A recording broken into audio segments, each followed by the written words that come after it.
Assalamualaikum warahmatullahi wabarakatuh. Rekan-rekan guru peserta PPG dalam jabatan tahun 2022. Berjumpa lagi dengan channel Ayo Belajar Channel 21. Pada hari ini, hari ke-9, kita akan mengupload tagihan yang ada di hari ke-9, yaitu 2J. 2J ini adalah bahan dari yang kita unduh pada beberapa hari yang lalu, yaitu eksplorasi penyebab masalah. Di sini bisa saya contohkan format eksplorasi penyebab masalahnya seperti ini.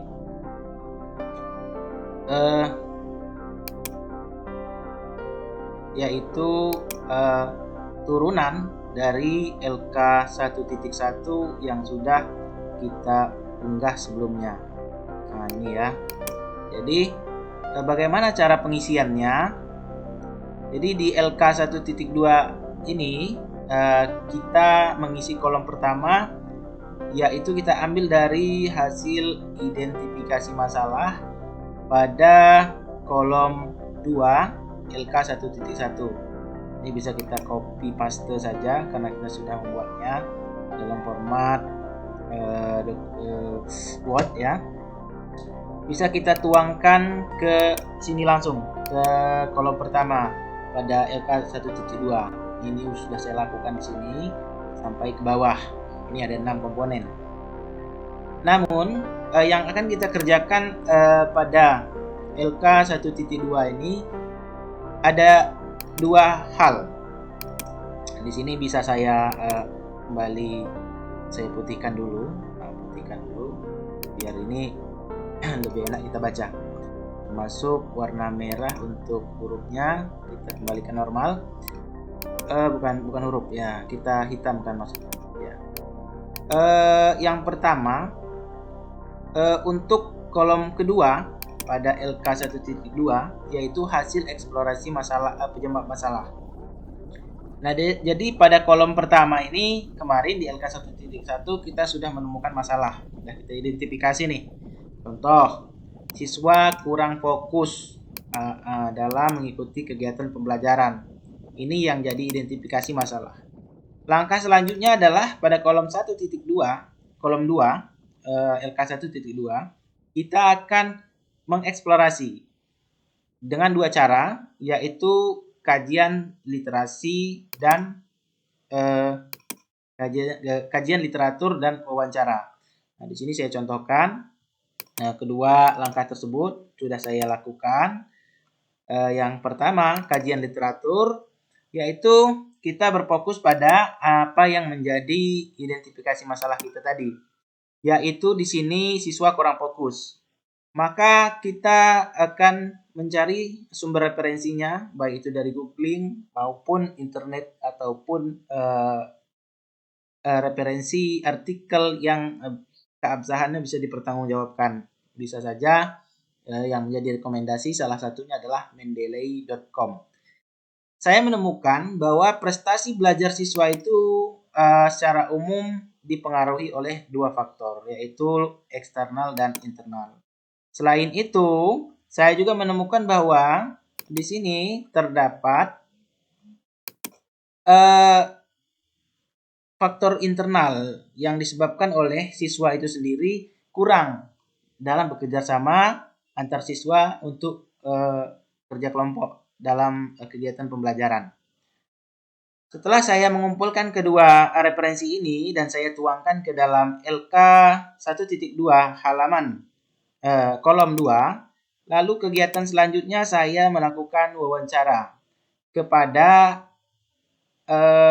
sebenarnya wawancara ini pada hari ke-6, wawancara itu dilakukan kepada yang pertama kepala sekolah, kemudian yang kedua itu guru, yang ketiga teman sejawat, yang keempat pada hari ke-7 yaitu kepada pengawas, lalu kemudian kepada pakar.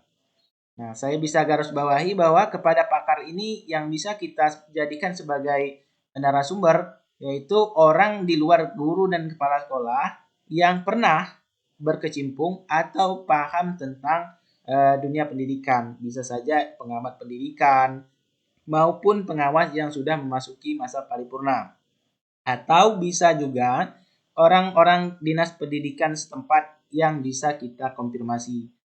Tujuannya adalah kita menguatkan dari hasil referensi kita ini berdasarkan yang terjadi di lapangan. Contoh untuk identifikasi masalah pada pedagogik ini, saya fokuskan kepada 3 orang, yaitu 3 narasumber, kepala sekolah, kemudian guru, lalu pengawas. Jadi dari ketiga narasumber ini tentunya memberikan jawaban yang berbeda-beda, sebab mereka akan menjawab berdasarkan pandangan dan realita yang mereka temukan di lapangan. Yang pertama, untuk jawaban kepala sekolah, beliau menjawab bahwa hal pertama yang mempengaruhi adalah faktor internal siswa. Lalu mengatakan bahwa penerapan model pembelajaran yang belum maksimal. Nah, selanjutnya dari guru menyatakan bahwa faktor internal siswa, lalu sarana prasarana yang belum maksimal untuk dimanfaatkan. Lalu dari pengawas mengatakan bahwa memang keadaan SDM guru sebagai tenaga pendidiknya yang terbatas. Nah, ini kemudian prasarana penunjang juga belum dimanfaatkan secara baik. Pada dua hal ini, yaitu kajian literatur maupun hasil wawancara, ini adalah dasar kita untuk mengisi atau kita mengerjakan kolom ketiga ini tadi, yang masih kosong. Nah, kita bisa melakukan analisis berdasarkan kedua hal ini tadi. Yang pertama, kajian literatur, yang kedua, hasil wawancara. Di sini bisa kita lihat, setelah dilakukan analisis terhadap hasil kajian literatur dan hasil wawancara, serta dilakukan observasi pengamatan, dapat kita ketahui bahwa penyebab siswa kurang fokus, nah ini ya, penyebab siswa kurang fokus dalam kegiatan pembelajaran itu ada 2 faktor. Yang pertama internal. Internal di sini siswa tidak sarapan. Lalu ketika siswa tidak sarapan, maka akan mengalami tidak bersemangat dalam belajar. Sehingga apa? Akan mengakibatkan siswa tidak fokus dalam mengikuti kegiatan pembelajaran. Selanjutnya faktor yang kedua yaitu eksternal. Pada faktor eksternal ini saya mengambil kesimpulan bahwa dari guru belum tepat dalam menggunakan metode pembelajaran. Ini yang menjadi catatan dari kepala sekolah tadi, bahwa menyatakan metode pembelajaran belum maksimal. Kemudian dari pengawas mengatakan bahwa kemampuan pendidik masih terbatas. Ini pemanfaatan penggunaan metode pembelajaran yang belum tepat tentunya disebabkan oleh kurangnya tenaga didik dalam mengikuti pelatihan-pelatihan. Kemudian sehingga guru belum maksimal dalam menggunakan atau memanfaatkan prasarana pembelajaran. Jadi kita bisa mengambil keempat poin ini sebagai kesimpulan dari hasil analisis dan hasil analisis ya. Kita analisis 2 tadi, analisis kajian literatur dan wawancara. Nah, jadi 2 hal ini yang menjadi dasar kita menentukan faktor-faktor ataupun kesimpulan daripada penyebab masalah. Di sini bisa kita lanjutkan sesuai dengan apa yang menjadi identifikasi masalah kita di LK 1.1. Demikian selanjutnya kita melakukan referensi kajian literatur, lalu wawancara. Wawancara ini kita sesuaikan dengan narasumber. Ketika kita menanyakan tentang, nah di sini saya ada sedikit yang saya perlu sampaikan. Ketika kita mengangkat suatu identifikasi masalah, kita sesuaikan dengan narasumber yang mana kita mengajukan pertanyaan. Misal di sini saya ambil untuk numerasi siswa masih rendah. Ini berkaitan dengan kepala sekolah, guru, dan teman sejawat. Di sini saya ambil hasil wawancara kenapa numerasi siswa masih rendah? Kepala sekolah menyampaikan bahwa kurang maksimalnya pemanfaatan alat peraga, seperti halnya pengenalan simbol-simbol. Nah, ini kurangnya guru memberikan pelatihan kepada siswa terkait pengenalan simbol-simbol. Selanjutnya, kemudian kurangnya minat. Kalau kita dari guru mengatakan kurangnya minat siswa terhadap numerasi. Seperti halnya matematika, itu sangat agak lumayan kurang ya peminat yang minat untuk materi numerasi.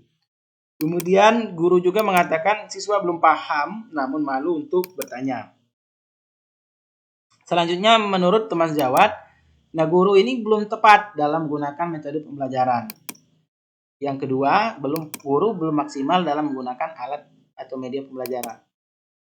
Maka analisisnya yang kita bisa ambil dari simpulan ketiga ini, setelah dilakukan analisis terhadap hasil kajian literatur dan hasil wawancara, dapat disimpulkan bahwa penyebab literasi masih rendah, literasi siswa maksudnya di sini adalah numerasi ya.